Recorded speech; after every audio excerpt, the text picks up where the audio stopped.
This is the podcast for women who want to create careers and lives they love. I'm your host, Heather Fincher. Welcome to the Powerful Professional Women podcast. I'm excited to have Urvi Doshi Sood here today for part 2 in front of a live audience to share her experience and insight into creating a career and life you love. Urvi is the Vice President of Taxes and General Tax Counsel at Lockheed Martin. As Lockheed Martin's Chief Tax Officer, Urvi is responsible for all tax matters and leads a worldwide corporate tax team. She serves as a board member and on the executive committee of multiple organizations, and Urvi currently chairs the 2023 Lockheed Martin Women's Impact Network Leadership Forum and co-chairs Lockheed Martin's Worldwide Women's Impact Network. Welcome, Urvi. I'm so grateful to have you on the podcast. Thank you, Heather. I'm glad to be back. In our last episode, you shared your story and gave us actionable insights on transparency. I really appreciated your approach to transparency.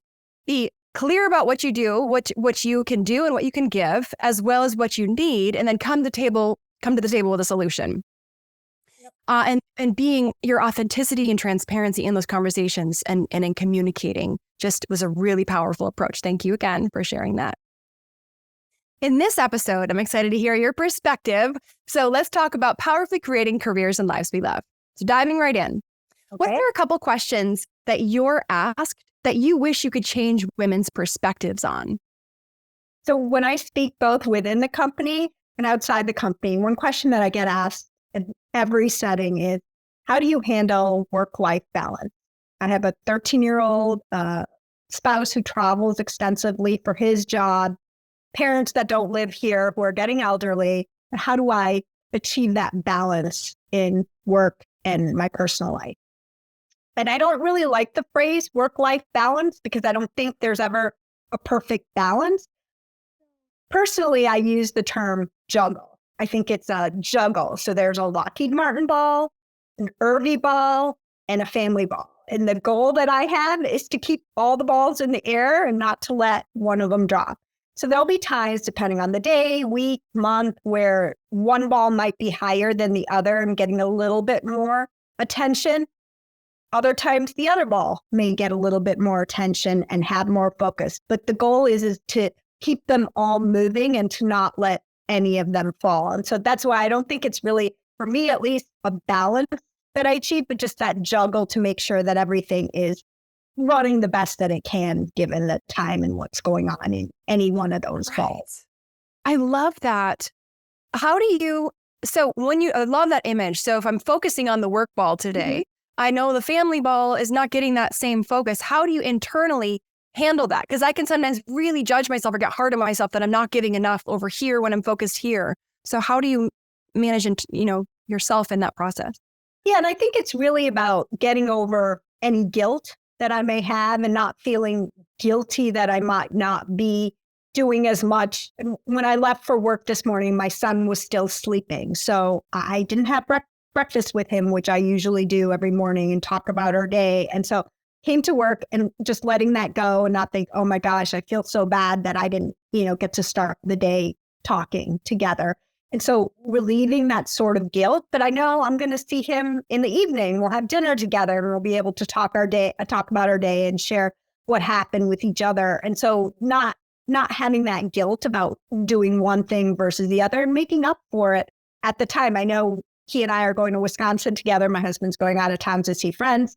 My son and I are going to be on multiple plane trips together for several hours. So we'll have time later in the week to make up for time maybe that we missed this morning that we usually have together. So I think keeping things in perspective. So, during that time, the family ball will be much higher. The Urvi ball will be higher in that case compared to the Lockheed Martin ball. So I think keeping things in perspective really helps, and relieving any sort of personal guilt you may have is something that's easier to say and than it is to practice all the time, but trying to not be too hard on yourself.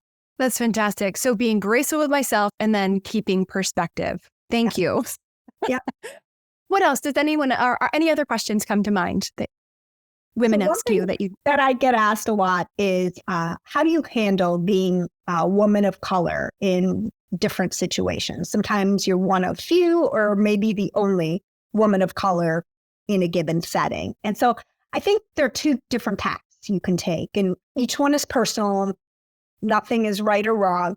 You could either hit it head on and talk about the elephant in the room and make it part of your conversation. And I know some people who do that. Or you can choose to just ignore it, which is what I've done. Not to say that it's something I don't talk about, but I can see sometimes people may have a perspective of me when I walk into a room, but I focus on being extremely confident and making sure the message I'm going to deliver, whether it's something relating to taxes for the company, or if I'm speaking externally or internally to different groups about whatever the theme or the message is that I'm delivering. And so I think focusing on my substance and being confident in what I'm delivering, I can see sometimes people's perceptions change. And so I think it's personal, right? You can decide to address the elephant in the room or just choose to kind of ignore it and focus on the message and why you're in that meeting. And so that's the path that I've taken. And, I think for the most part, it's worked okay for me. Yeah. Yes. You're very successful.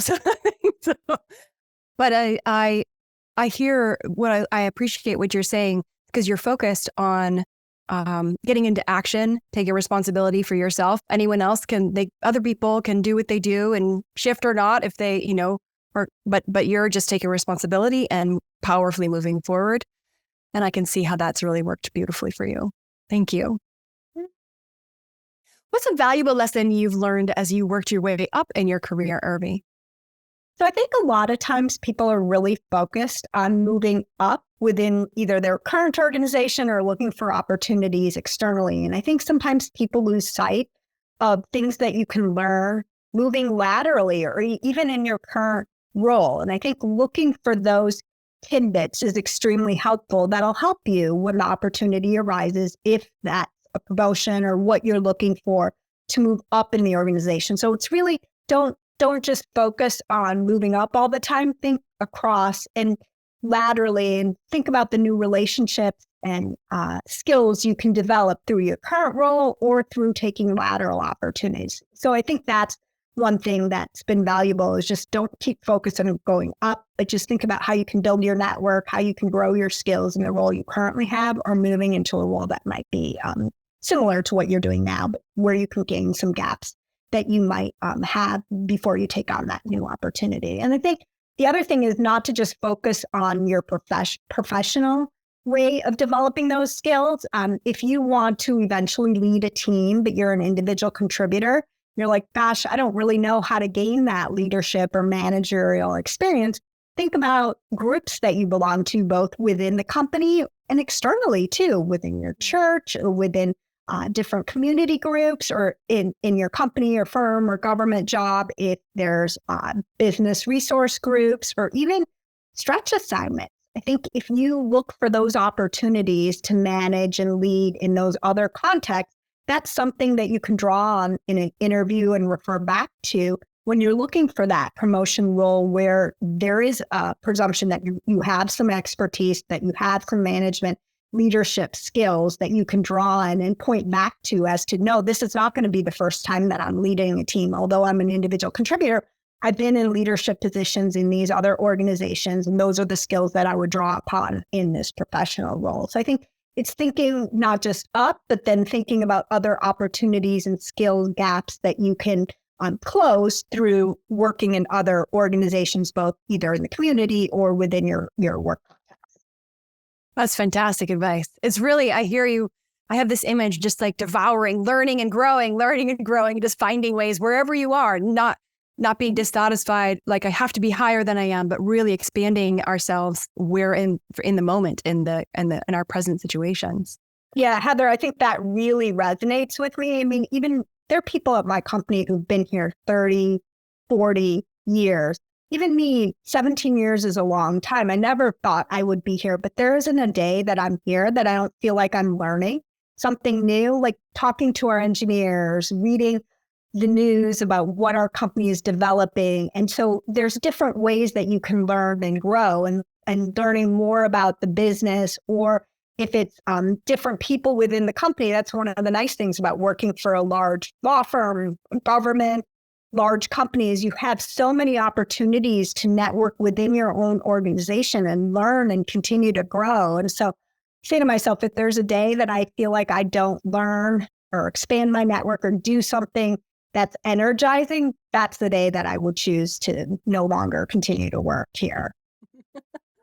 Speaking of doing things, when have you said or done something that made a difference for another professional woman, Urvi? Well, that's a good question. So this was, again, when I was supervising a group of accountants. My husband was still traveling a lot. My son was now in elementary school. But for public companies, the beginning of the year is an extremely busy time over the holidays and right after the holidays as we close the books, if you're on a calendar year financial statement. And so here at Lockheed Martin, we close the books and then we file our 10K, our annual report at the end of January. And so the beginning of January is extremely busy for finance people. And so it's also in January and in Washington, D.C., snow, cold, a lot of school delays, starting early, late, closing in the middle of the day. And so when my son was in elementary school and during this particular year, it was just a really bad snowy time. And the school had a lot of things that are not ideal to working parents. My family lives in Wisconsin. They're not here. Husband's not here to help juggle. My son, I would go pick him up from school and bring him back to the office with me. There were many nights during that January period that he had dinner with my team in the office. And so he'd do his homework or he'd sit and watch TV and have dinner with my team and me. And then I would do my work and do what I needed to do with my team and then go home. Or same thing early in the morning. He would eat breakfast at work or come in with me and then I'd go and drop in. And so I think, that's what I needed to do to make, again, the home and work balance during that busy time. And I think it was interesting. I can't attribute it necessarily to what people saw in me, but I saw later that year when school, summer storms, other things or things happening with kids, other people, not just in my department, but on the same floor, bringing in children to work. And again, as long as the work gets done, kids aren't disrupted. I just saw a change in behavior. And so I thought that was kind of empowering. I just had my circumstance. I couldn't do it. And again, things are a little different now after COVID with the flexibility with Zoom and hybrid workplace. But at that time, we didn't have any of those things. And so that's what I had to do. I'd bring my son in, but it allowed me to make sure he was safe and I knew what he was doing and that I was with my team and we could get the things done that we needed to do during that busy time as well. Right. And in your behavior, it's like you, as the leader, we're giving permission for other women who may have needed to do something similar. And this translates to so many other things. Here is this one specific story, but as leaders, when top leadership models something, then it's like gives the rest of us permission to do what works, what we need to. Yeah, you're absolutely right. Like my office is full of artwork that my son has done. There's multiple pictures of him, our family, my parents, all over my office. I don't shy away from talking about him, talking about how I'm a mom. I volunteered at the school, served in different functions at the different schools at the board level when he was younger. And so just being involved in his life and showing even at work that there's another side to me, that I'm a mom and I have a family, makes it comfortable, I feel like, for other people to open up and talk about their families, or if they have to leave early for a baseball game or a show or something. People do that. And I think it's become, it's not just women. I think now it's men, and people do that for various reasons. It's not just for kids, but if you have elderly family or other events that you have to go you're able to do that. And people realize you're a whole person. You're not just the person who comes to work, and to make sure that your mental well-being and that your physical well-being are important will make you a better performer at work. And that you have to look at the whole individual, and being a mom is part of who I am. And I don't shy away from showing that. Yes. Accept it again, just authentic, transparent, beautiful. Thank you, Urvi. Yeah. What insight would you be willing to share with professional women who are your peers? Yeah, so I think one of the big things, one of the senior people in my company said to me, it's very important as you progress to give back and to be a mentor. So think about the things that were important to you, or things that you wish somebody would have told you when you were younger or earlier in your career. So it's really important to give back. And so I'm a mentor to multiple people, both within the company and externally as well. And I think sometimes mentees feel bad asking for time on your calendar or wanting to run an issue by you. And I always tell my peers, as well as my mentees, that I grow so much from those relationships. And it's not just a one-way interaction. I think sometimes the mentees feel like it is. And I'm like, no, you're teaching me so much and bringing a different perspective to things that I may not otherwise have seen. And so I've leveraged those relationships, both professionally from a tax perspective, mentored some engineers who have a completely different background and completely different way of thinking than I do, but I bounce questions or ideas off of them. If we're talking to the IRS on our research and development credit, how would you approach explaining this issue, or how to approach a technical thing? Do you think this is something that could qualify for that credit? So just simple things like that, which they're like, they could talk about in their sleep, but it's not something that comes naturally to me. So asking them from their perspective and asking them for advice. And then similarly, they're in a different generation than I am. And so I think about, okay, I have young people on my team. What's important to them? How do they want to grow? And so I asked them, if you could do something different in your current situation, or if your boss could do something differently to make your day better, what could they do? And so I think about those sorts of things and think about, is that something that I could do for my broader team or for a different demographic within my team? So I think the one thing I would impart on people who are my peers is give back. Think about what you learned from people as you were moving up in your career, and then also leverage those relationships. Don't look at it just one way. You're growing and learning from people too. And so I think it goes back to what you were saying, Heather, is just looking at growing and learning. It's not just, professionally or technically from a tax perspective, but I think those emotional, social skills are things that you can leverage and grow from at work as well. Yes. Approaching it from a position of how can I learn and grow? And I love how you said leverage this, learn from these folks, my mentees, and then bring it somewhere else and translate that. And also, I like your advice. I want to point it out. The question was up peers, but point out to folks who are mentees to approach the relationship in such. It sounds like it's like asking for some moments of your time is in a way giving you a gift. You're able to give your gift to them, but it's also like you're learning and growing. And so that's not approaching it like I'm a burden, but I'm a gift, right? No, absolutely. And the other thing I would share is don't always look for people who look exactly like you. Like I talk about, I mentor people who are engineers who are completely in a different world than I am, technically what they do from their day job. None of my mentors that I have, both internally and externally from the company, look like me.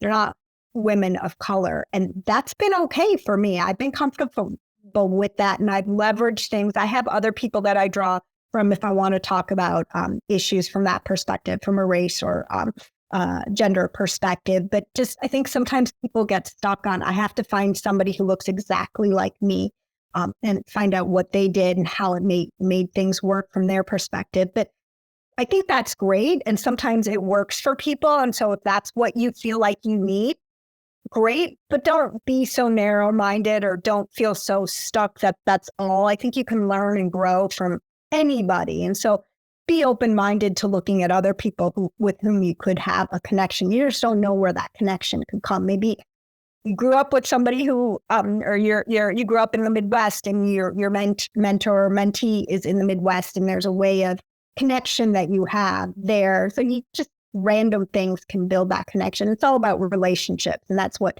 sustains a mentor-mentee relationship as well going forward. Oh, that's great advice. Thank you.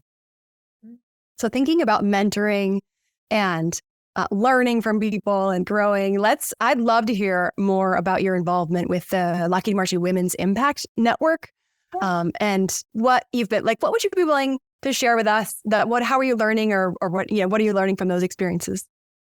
Yeah, so it's interesting. My co-chair for the Lockheed Martin Women's Impact Network is Canadian, and she's the CEO of our Canadian business. So one thing she's really impressed upon me is when I talk international, it means outside the US. When she talks international, it's outside Canada. So that term, sometimes I'm very like US focused, but we're a multinational company in multiple different foreign countries. And so getting outside that US centric thinking. And so thinking international, we're a global company and we have global employees. And so thinking about the network for women and men who are allies within the company as being cross-border. It doesn't matter whether you're in Australia, Canada, the UK.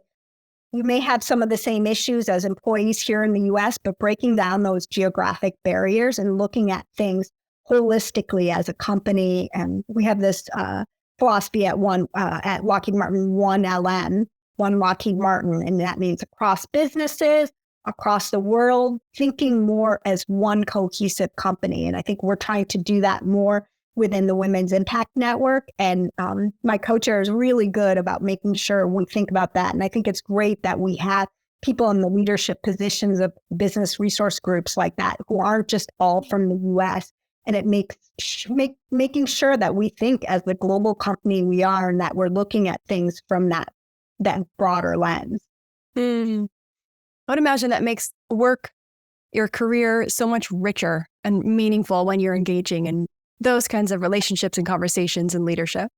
Yes, absolutely. And I think we have to be mindful too. We just don't do things on US time. So sometimes when we're talking with our Asian colleagues or Australian colleagues, it might be super early in the morning or super late at night for us, but it's during their regular day, and being mindful of that may not be the most convenient for us, but they're a big part of our business and you want things to grow and develop and you want to sustain those relationships, doing things that are also convenient for them. So just being mindful of that, I think, is also something that we as an organization within WIN, the Women's Impact Network, are being more mindful of. And you don't even need to think geographically. You think within the United States, right? You're on the East Coast 3 hours earlier when you're on the West Coast. And so being mindful of that when you're scheduling calls, having meetings.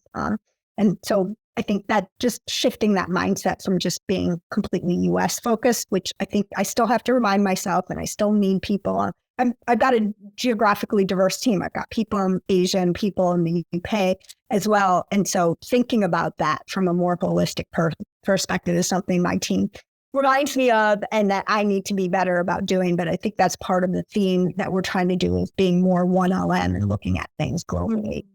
Oh, that's great advice. Yeah. It's so easy to be US-centric, self-centric. I mean, that's just human, right? And so I love that you're challenging yourself and your team and the global company as this women's network to take. Yeah, and I think about when you think about relationships and networking, the world now with the internet, with AI and things being done, boundaries don't matter as much. You think about with Pillar 2 from a tax perspective, right? We're trying to harmonize things across the world. And so just the networking and business itself is global just generally. And so those relationships, I think, are really important to nurture and cultivate and think broader than just within the US, not even just from a professional technical perspective, but from a personal perspective too, because I think it's rich when you're able to think from different cultures and perspectives. You just grow more and you're able to do more, I think, as an organization. It's so great. Thank you, Urvi. Before we wrap up, I have actually 2 more fun questions. One I always like to ask. So what are your 3 keys to success? That's a good question. I think I talked about being honest and open. I think that's important no matter where you are in your career, whether you're a woman or male. I think it's just important to be open and honest, not just with yourself, but with others as well. I also think it's good to communicate. I think communication is key, both in writing and orally. And so being a good communicator is how you get your message across. And so focusing on communication, and it's an evolution, right? There are different ways that you communicate in different points in your career. And so I think working on those communication skills will serve you well, no matter where you are. And then I think it's also making sure you take time for yourself. I think a lot of times people will get so wrapped up in work. And I talked about the juggling of the balls. There's an Urvi ball in there too. And, I try to do something, whether it's big or small, something each day that's just for myself. And so I think that's also important for me, is just not to forget yourself and to make sure you're taking care of yourself, because otherwise those other balls and being a good employee or being a good mom or wife or sister or child, all of that's going to be much harder if you're not taking care of yourself. And I really like how you've brought up it's multiple times this idea of it's an evolution, like you change, your career change, your roles change, and just again being, I guess, graceful with yourself with where you are there. But tell us a little bit more. How do you take care of Urvi? All of your responsibilities. Let's not even talk about it. There's so many we could just list off. But how do you refresh? How do you incorporate play into your life? How do you take that Urvi ball? So one thing I really enjoy doing is exercise and really running. I'm an avid runner. And when I was younger, I used to do a lot of races and run with a lot of different groups. I still run with the Lockheed Martin group. We have a little running group here, and I've done some of the local races, but it's becoming a little bit more challenging to run with a group. But I've gotten my son into cross country and track. So during both seasons, he and I run together on the weekend. So that's been great.